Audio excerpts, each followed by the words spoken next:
Seja muito bem-vindo ao nosso canal Cartola Cartoon Brasil. Eu sou Renato Vardes, administrador aqui do canal. Quero saudar você, meu querido, que tá passando por aqui procurando dica, análise, escalação, a minha opinião. Você tá desesperado porque não tá conseguindo analisar essa rodada 36 que tá uma loucura.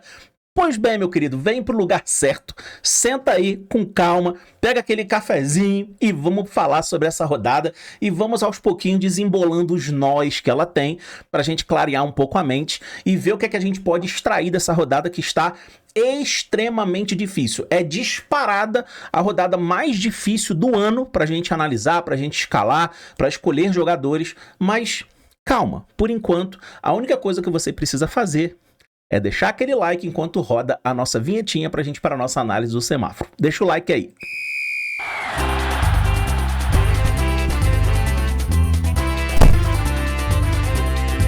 Nessa rodada eu só quero mitar. Bom, galera, vamos lá então para a nossa querida e amada análise do semáforo. Uma análise do semáforo que, suada para fazer, para construir, para poder dispor aqui os confrontos dentro desse cenário terrível que tá essa rodada. Parece que o nosso querido Sobrenatural de Almeida, né, um personagem folclórico do futebol brasileiro, os mais antigos vão saber, os mais novos vão ter que procurar no Google. Ele parece que organizou a rodada de forma que a gente fique cheio de cabelo branco, né? Os confrontos não ajudam, a gente não tem grandes favoritos, a gente não tem times confiáveis, os líderes não jogam na rodada. Olha, tá difícil, galera, mas vamos lá. Vamos extrair o que a gente consegue dessa rodada. Vocês vão notar o seguinte: a minha disposição dos jogos aqui na análise do semáforo, ela foi criada da seguinte maneira. Eu estou dando prioridade para times que enfrentam adversários que já não brigam por mais nada e esses times têm interesse no jogo. Outra prioridade que eu tô dando, de times que estão numa situação desesperada, times que precisam vencer ou vencer de qualquer maneira. Outra prioridade que eu estou dando é a colocar disposto aqui na análise do semáforo o momento dos times. Tem times que estão em momentos melhores do que o outro e é independente do time estar ou não numa briga determinada ali, né, na tabela e tudo mais, eu vou dar prioridade a esses times porque o momento do time é bom. Então, em cada um dos confrontos eu vou chamar a atenção de vocês de por que eu coloquei aquele confronto ali. De cara, eu já peço pra você o seguinte: não fique olhando pra essa rodada comparando ela com uma outra. Cara, você só vai perder tempo, entendeu? Não adianta a gente ficar aqui se lamuriando porque não tem jogo bom. Irmão, não tem. Ou você desiste do fantasy e você não joga essa rodada, deixa quieto, ou você vai ter que encarar a rodada como ela é e fazer as suas escolhas. O que você prefere? Eu prefiro não perder tempo e vamos pra cima, ok? Vamos usar o tempo que a gente tem pra extrair o que a rodada tem de bom. Beleza? Então vamos lá. O primeiro jogo aqui que a gente tem na análise do semáforo é o jogo do Vasco contra o Atlético Goianiense. Professor, o senhor tá maluco? Vai botar o Vasco aí, o Vasco não ganha não sei quantas rodadas, um time que não dá pra confiar. Realmente não dá, meu irmão, mas vamos olhar com calma, O Vasco acabou de tirar o Paiva do comando do time, chegou o Felipe. Isso faz com que eu olhe para o Vasco cheio de esperança? Absolutamente não. Mas a gente precisa olhar aqui para o seguinte cenário. O Vasco joga em São Januário. O Vasco vem muito pressionado pela torcida porque o time dá um vexame atrás do outro. E é lógico que o time está sendo cobrado e vai precisar dar uma resposta. Para isso acontecer, nada melhor do que você tirar um técnico, ainda que ele seja só um bode expiatório, você tira aquele técnico dali, chega um outro, dá aquela motivada no elenco, dá aquela chacoalhada na galera e vamos para cima. Vamos para cima de quem? Vamos para cima do Barcelona? Não, vamos para cima de um time que já está rebaixado. Vamos para cima de um time que em 7 rodadas cedeu 6 SGs. Vamos para cima de um time que o diretor, o presidente, todo mundo dentro do clube já declarou rebaixamento 6 rodadas antes do time ser rebaixado. Então é esse time que o Vasco está enfrentando. Então aqui eu não estou declarando que o Vasco é o novo Real Madrid. Eu estou declarando que o Vasco é um time que a gente pode explorar porque existem elementos que nos apontam isso.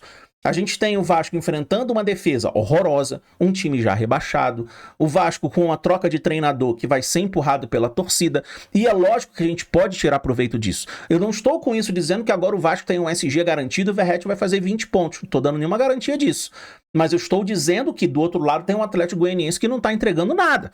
ok? Então aqui o Vasco é um time pra gente ficar de olho, ok? Outro jogo pra gente olhar com carinho, e eu acho que a galera tá olhando pouco para esse jogo, é o jogo do Atlético Paranaense contra o Fluminense. Por que eu estou falando que eu acho que a galera tá olhando pouco para esse jogo? Vamos lá. Vamos fazer aqui uma análise um pouco mais fria, tá bom? Dessa partida. Deixa eu abrir aqui para vocês, e a gente sempre faz isso aqui, né? Nessa reta final. Eu tenho feito bastante isso com vocês, e eu acho que isso ajuda muito a nossa linha aqui de raciocínio. Se vocês forem olhar aqui, ó, dá uma olhada. A gente tem o Atlético Paranaense, que nos últimos 5 jogos... Presta atenção, nos últimos 5 jogos, o Atlético Paranaense venceu 3. Nos últimos 4, venceu 3. Sendo que se a gente olha o Atlético Paranaense até fora de casa, o time não perdeu para o time do Bahia. Pelo contrário, chegou a estar ganhando uma parte do jogo, ok? Então, o Atlético Paranaense vem, de fato, jogando para vencer, vem performando bem, vai jogar dentro do seu estádio. Contra quem? Contra um Fluminense que, ao contrário do Atlético Paranaense, nos últimos 6 jogos do Fluminense, notem, 1, 2, 3, 4, 5, 6. O Fluminense teve 4 derrotas e 2 vitórias. Então, isso aqui é muito sintomático. É um Fluminense que quando sai de casa, com exceção do clássico aqui contra o Flamengo, que de fato foi um jogo fora da curva, e o Flamengo aqui nem estava muito com a cabeça nesse clássico, né? O Fluminense vem tomando gol de todo mundo. Então aqui, pelo fato de ser uma briga na parte de baixo da tabela, para quem não está muito inteirado, Atlético Paranaense e Fluminense fazem um jogo de 6 pontos. O Fluminense tem 39 pontos e precisa desesperadamente pontuar. Diria eu que precisa desesperadamente vencer. E o Atlético Paranaense sabe que vencer o Fluminense aqui é praticamente colocar de lado a possibilidade de rebaixamento. Tanto que o Atlético Paranaense fez um compromisso interno de vencer os jogos em casa, porque sabe que isso é mais do que suficiente para tirar o time dessa zona. Então aqui o Fluminense, que é um time que vem tomando muito gol fora de casa e não vem conseguindo vencer fora de casa, a gente não pode olhar para o Atlético Paranaense e falar assim, Atlético Paranaense eu não vou confiar não. É óbvio que a gente não pode confiar no Atlético Paranaense como se ele fosse o Botafogo, mas a gente precisa dar ao Atlético Paranaense minimamente o benefício da dúvida de um time que nos últimos 4 jogos venceu 3 em casa. Ah, mas teve um jogo contra o Cruzeiro que o cara foi expulso com 3 segundos. Ok, irmão, mas o que eu posso fazer? Venceu, entendeu? Um time que empatou com o Bahia fora de casa, enquanto que o Fluminense não vem fazendo isso. Então, dito isso, galera, eu digo pra vocês, o time do Atlético Paranaense é um time pra gente ficar de olho. Não estou falando aqui de escalar defensores do Atlético Paranaense. Eu não confio. Mas também não duvido, tá? Também não duvido que segure o SG, não. Agora, o Fluminense, você vê o Fluminense jogando, você nota claramente um Fluminense, em primeiro lugar, tenso. Em segundo lugar, um Fluminense inseguro. Em terceiro lugar, um Fluminense vulnerável. Em quarto lugar, um Fluminense desorganizado. Isso é um fato. Qualquer pessoa que esteja vendo os jogos do Fluminense nota isso claramente. E o time do Atlético Paranaense, que em casa é um time que sufoca muito os adversários, pode ter ali um prato cheio para sair na frente e depois passar a jogar no contra-ataque. Então aqui, jogadores como Nicão, jogadores como Esquivel, jogadores como Coelho, são jogadores para a gente ficar de olho sim. E numa rodada como essa, que a gente tem poucas opções, meu irmão, na guerra, urubu é frango, filho. Na guerra, urubu é frango. Você come assim o urubu e você se lambuza com ele. Você chupa o osso do urubu, entendeu? E você bota outro no prato e come de novo. Porque você não tem o que fazer, cara. Não tem frango, vamos comer urubu. Você entendeu? Nessa rodada, irmão, o nosso frango é o Atlético Paranaense. Nosso frango vai ser o Vasco. O que a gente pode fazer? Entenderam? Então, é isso que a gente vai ter que compreender para escalar um time minimamente competitivo. Outro jogo que eu vejo aqui com um favoritismo interessante é o Corinthians jogando contra o Criciúma.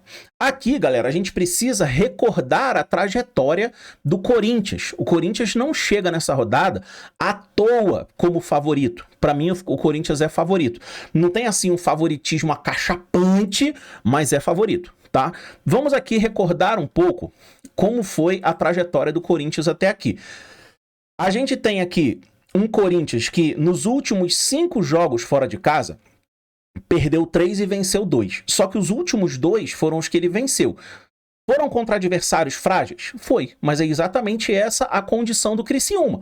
O Criciúma hoje está onde o Cuiabá e o Atlético Goianiense estavam quando o Corinthians venceu. O Criciúma está aqui na zona de rebaixamento, onde outrora o Corinthians estava. O Corinthians viveu a trajetória de sair daqui da zona de rebaixamento e subir hoje, está aqui quase pegando aqui uma vaga na pré-Libertadores. E vai pegar, na minha opinião, porque o Corinthians já soma 5 vitórias seguidas. Se a gente fizer um recorte dos últimos 6 jogos do campeonato, o Corinthians é o líder. Então, eu não vejo por que olhar para um time como o Criciúma, que nem mesmo em casa está conseguindo vencer os seus jogos. Nos últimos 4 jogos do Criciúma em casa, ele só venceu o time rebaixado. Então, por que eu vou olhar para o Corinthians e vou falar assim, não vou confiar no Corinthians não? Cara, vou repetir a mesma frase. Não dá para confiar no Corinthians como se ele fosse o Botafogo, mas dá para a gente confiar no Corinthians como o Corinthians vem jogando. Entenderam? Se o Alberto for pro jogo, é uma ótima opção. O Memphis é uma ótima opção. O Garro, pra mim, é unanimidade numa rodada como essa. Não tem meia, cara. Não vou escalar o Garro fora de casa, não. Tu vai escalar quem? Tu vai escalar quem? O Mateuzinho do Criciúma? É ele que tu vai botar no teu time? Entendeu? Então, a gente precisa fazer a análise de inclusão. Quem é que eu tenho que botar no meu time aqui numa rodada como essa? Tem que botar os caras que são minimamente confiáveis. E pra mim, o Garro é um desses. Entenderam? Então aqui pra mim, esse é um jogo sim pra gente olhar pro Corinthians com carinho. Não acredito em SG do Corinthians, já vou logo dizendo. Com isso eu não estou dizendo que não é pra escalar defensor do Corinthians, porque tu vai ter que escalar de alguém. Não tem nenhum SG confiável, ok? Mas aqui do meio pra frente o Corinthians é um time que dá pra gente olhar. Então, ó, já falei do Vasco, já falei do Atlético Paranaense, já falei do Corinthians. Vocês acham que já não dá pra montar uma basezinha de um time aqui? Com certeza dá, ok? Então vamos lá. Seguindo em frente aqui, temos Bragantino e Cruzeiro. Aqui, galera, veja, recapitulando aqui, se a análise do semáforo ficar grande, dane-se. Mas preste atenção. Vasco, pra mim, um bom favorito, porque joga em casa, com um técnico que foi embora, o time um pouco ali com ânimo talvez um pouco renovado, tudo isso é um pouco conjectura, mas é o que eu penso. E o Atlético Goianiense já rebaixado, jogo aberto, o Vasco com um time vulnerável pela frente, tendência de conseguir marcar gols em casa. Atlético Paranaense vive uma fase melhor que a do Fluminense, joga em casa e a vitória ali é uma vitória de 6 pontos que praticamente tira o time dessa luta contra o rebaixamento. Corinthians numa fase infinitamente melhor que o Criciúma, enfrenta um Criciúma desesperado que vai ter que se expor porque tem que ganhar. Com isso o Corinthians vai ter oportunidade sim de conseguir se impor, ter espaço para atacar e quem sabe conseguir mais uma vitória. Fizemos essa trinca.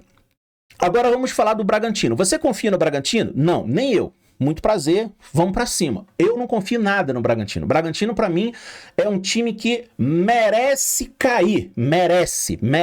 Se o Bragantino cair, eu não vou derramar nenhuma lágrima. Não é porque eu sou um cara insensível, é porque o Bragantino cumpriu a cartilha do rebaixamento como poucos times cumpriram. Só que além dele cumprir a cartilha do rebaixamento, de demitir técnico, enfim, uma série de coisas, ele não vem jogando, fazendo por onde sair dessa situação. Entenderam? O Bragantino vem jogando mal. O Bragantino não acordou pro campeonato nem com a chegada do Seabra. Professor, tá maluco? Então por que não botou o Bragantino aí? Pelo critério da necessidade, meu querido.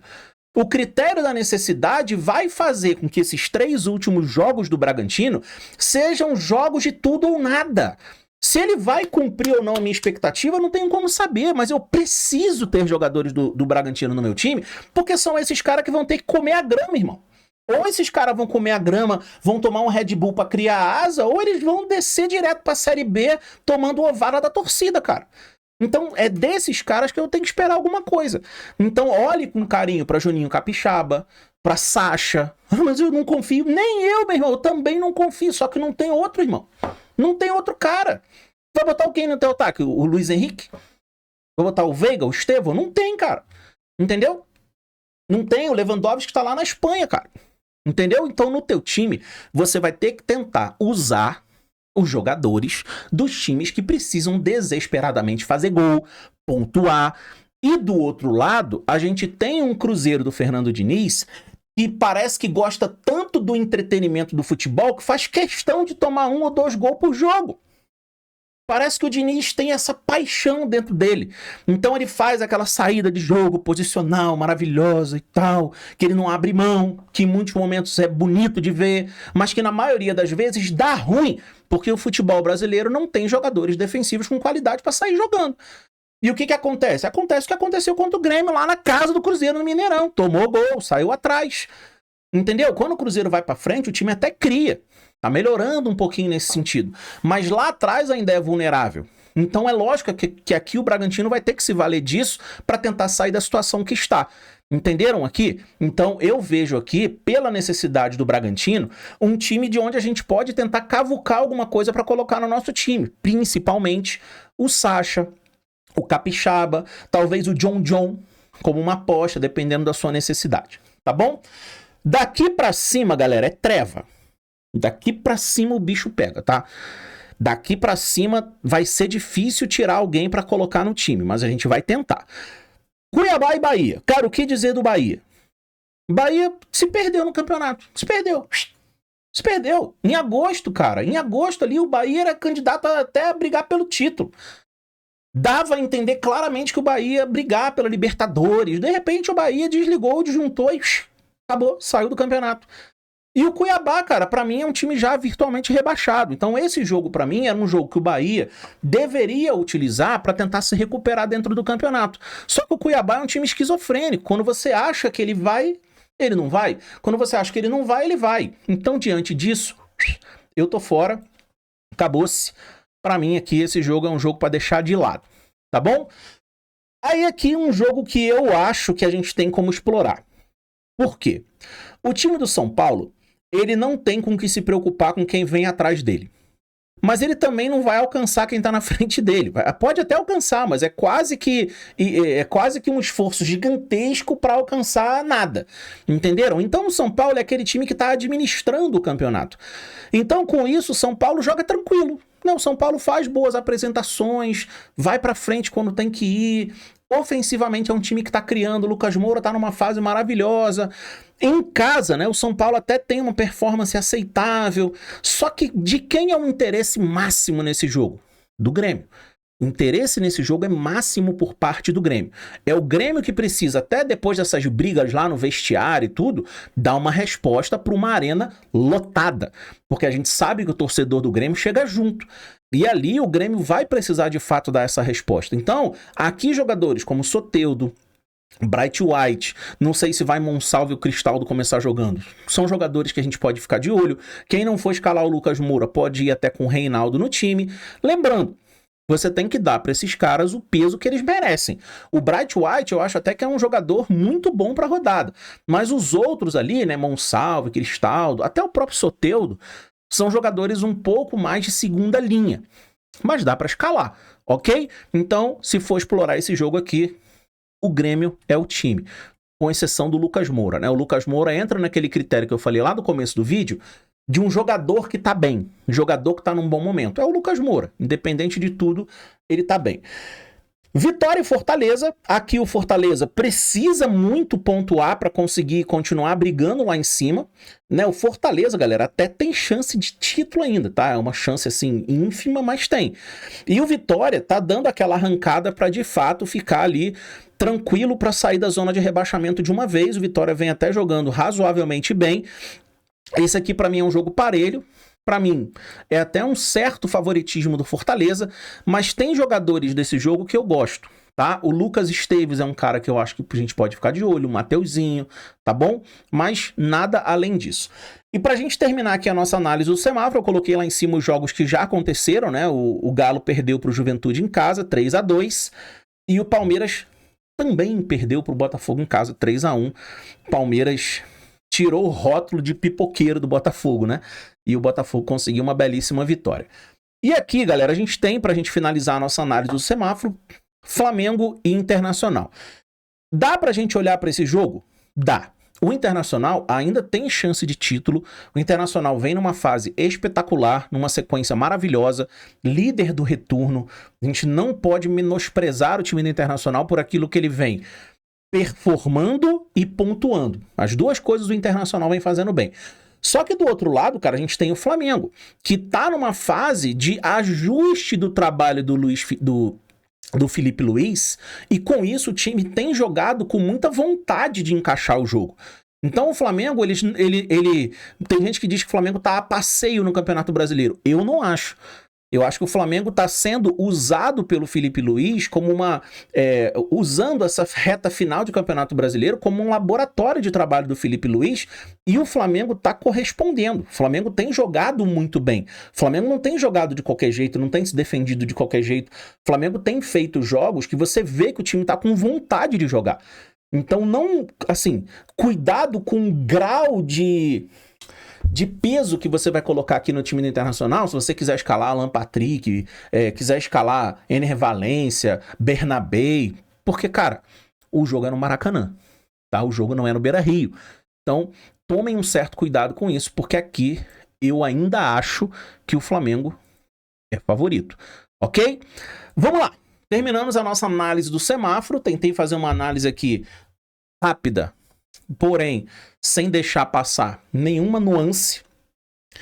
E agora a gente vai para aquilo que interessa, né? Que são as nossas dicas por posição. Lembrando, aqui é tudo urubu que a gente vai ter que olhar como frango, tá? Não tem jeito, cara. Não tem jeito. A gente vai ter que tirar leite de pedra, escalar um time sabendo que a média da rodada deve ser baixa, mas você, ao mesmo tempo, tem uma rodada com muita margem para você tirar a diferença de pontos, né, da galera. Que é uma rodada que os times tendem a ficar, assim, mais diferentes entre si do que o normal, tá certo? Então, vejo aqui com bons olhos Hugo Souza, muito pela necessidade do Criciúma do outro lado, que vai ter que vir para cima. Léo Jardim, porque, por incrível que pareça, o Vasco tem chance de pegar um SG, inclusive pegou na Copa do Brasil, né, contra o Atlético Goianiense. E o Mikael, tá? Que é um goleiro que em casa vem pontuando bacana. Acho que é uma opção interessante. Laterais. Dá pra ir com laterais nessa rodada, tá? Porque você fala assim, vou sem laterais, mas não tem zagueiro. Entendeu? Tu vai botar quem na zaga? Então a gente tem aqui Juninho Capixaba, que pra mim é uma unanimidade.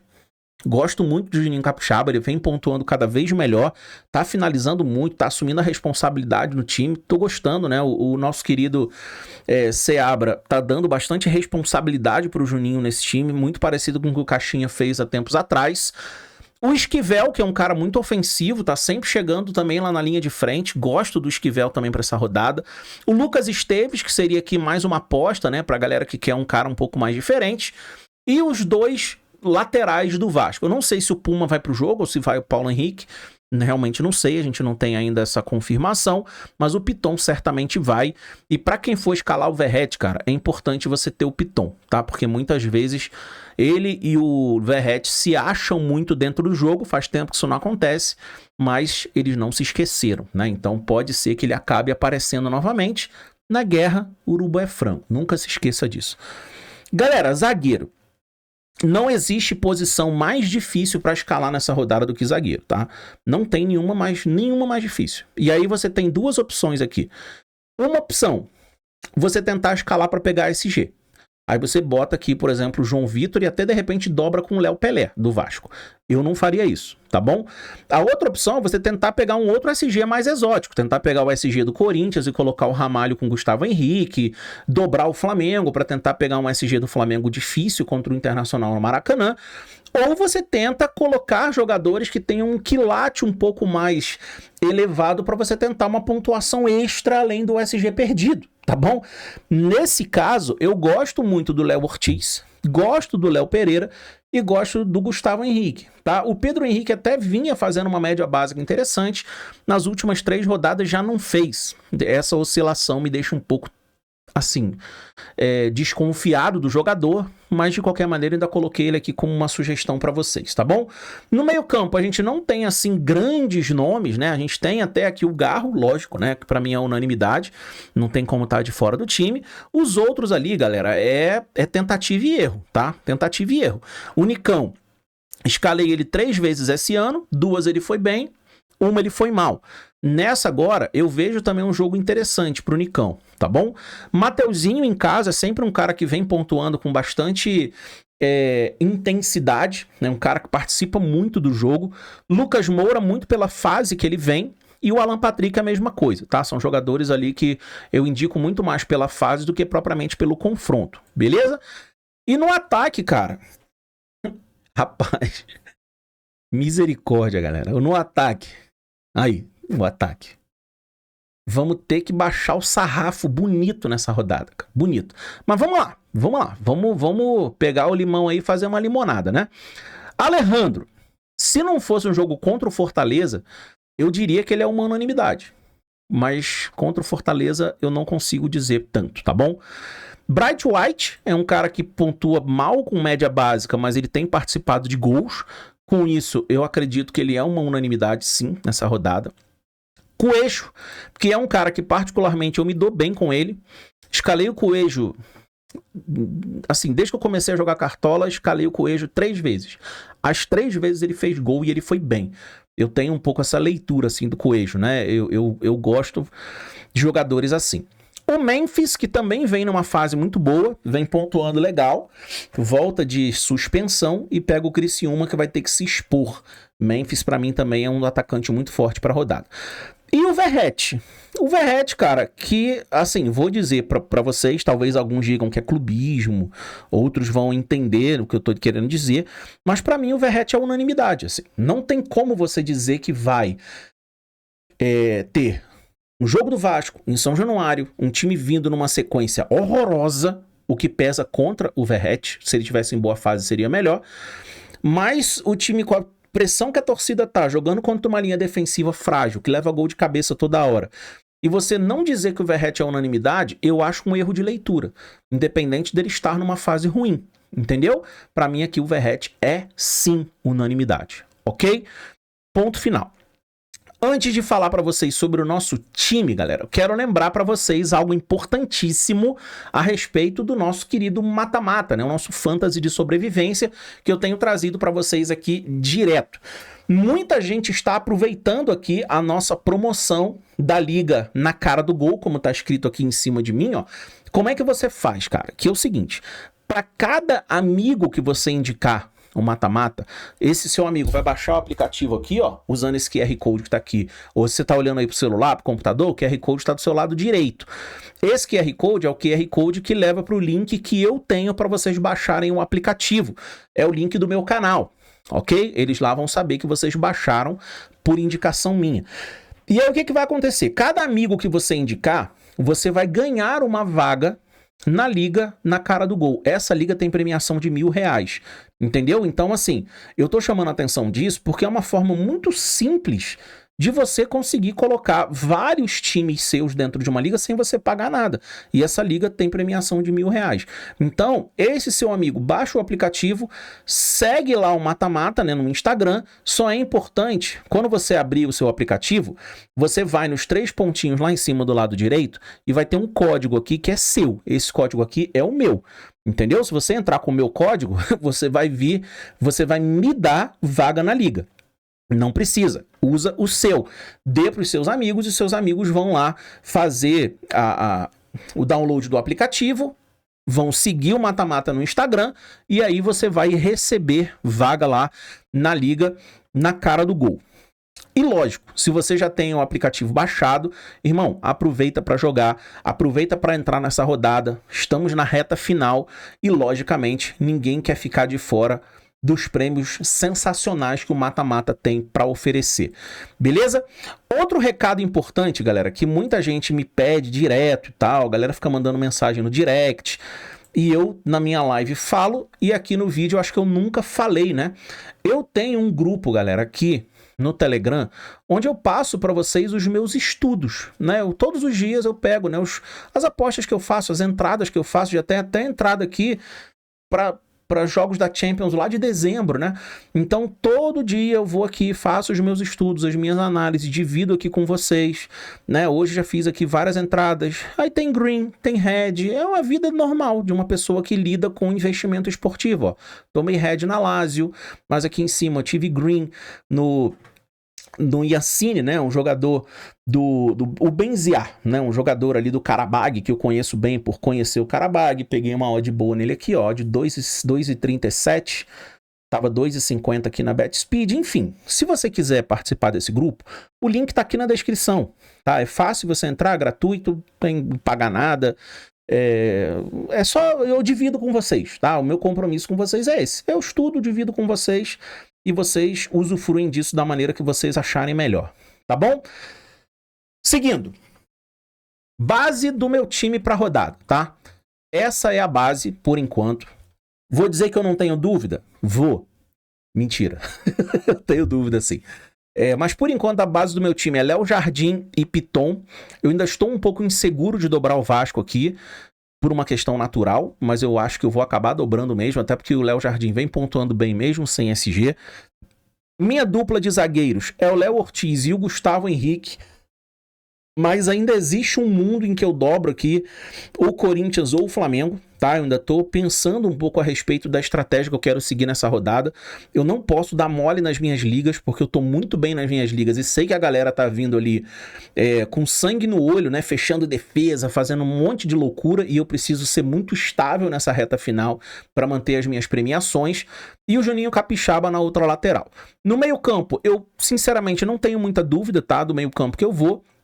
Garro, Nicão e Lucas Moura. Não gosto da ideia de com 2 meias que jogam fora de casa, mas é uma rodada extremamente atípica, então não tem muito para onde correr. Em compensação, no ataque eu estou com 3 atacantes que jogam em casa, tá? O Coelho, Verratti e o Bright White. Confesso, ainda estou um pouco na dúvida se eu encaixo ou não o Memphis aqui nesse ataque, mas por enquanto esse é o meu ataque para a rodada. Beleza? Você tá vendo esse vídeo aí na sexta-feira pela manhã, bem cedo, imagino. E nós temos live à tarde. Eu espero vocês às 5 horas da tarde dessa sexta-feira, pra gente fazer aquela resenha um pouco mais prolongada, eu tirar as dúvidas de vocês, a gente conversar um pouco melhor sobre as opções que nós temos e, logicamente, se preparar melhor para essa rodada 36 no Cartola, nas apostas, naquilo que vocês quiserem. Beleza? Toca aqui, tamo junto, fiquem todos na santa paz de Deus e bora pra cima!